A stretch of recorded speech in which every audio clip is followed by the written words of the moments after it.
গত কয়েকদিন আগে ভারতের পার্লামেন্টে মুসলিম ওয়াকফ সংশোধন বিল 2025 নামে একটি আইন পাশ করা হয়।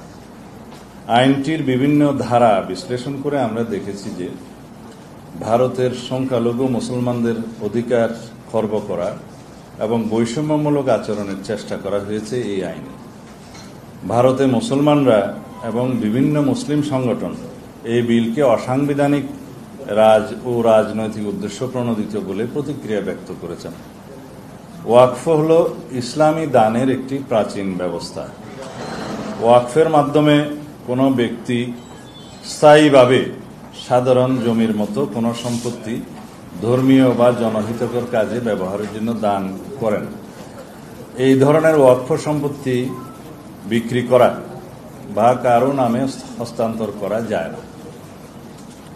ভারতের জনসংখ্যার 14%, অর্থাৎ প্রায় 20 কোটি মুসলমানদের ধর্মীয় ঐতিহ্য, অধিকার, সংস্কৃতি ও স্বার্থবিরোধী এই আইনকে অপব্যবহারের যথেষ্ট সুযোগ রয়েছে, যা ইসলামী ধর্মীয় প্রতিষ্ঠানসমূহের পরিচালনার ক্ষেত্রে ব্যাপক বিপর্যয়কর পরিস্থিতি সৃষ্টি করতে পারে।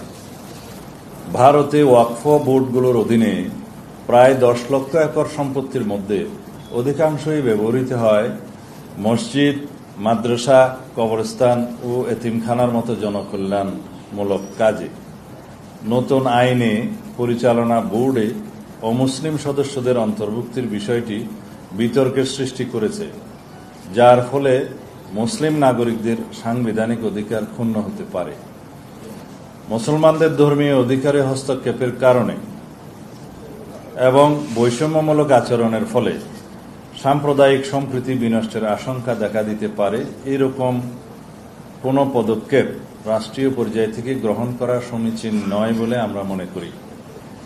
ভারতে অন্যান্য ধর্মাবলম্বীদের এই জাতীয় বোর্ডে অথবা কোনো আইনি সংগঠনে ভিন্ন ধর্মাবলম্বীদের কোনো অন্তর্ভুক্তি দেখা যায় না। সেক্ষেত্রে এই আইনটি একটি বৈষম্যমূলক আইন হিসেবে বিবেচিত হবে। নতুন আইনে পরিবর্তনগুলো শত শত বছর আগে প্রতিষ্ঠিত ওয়াকফ জমির উপর গড়া মসজিদ এবং অন্যান্য ইসলামী ধর্মীয় প্রতিষ্ঠানগুলোর ভবিষ্যৎ অনিশ্চিত করে তুলতে পারে।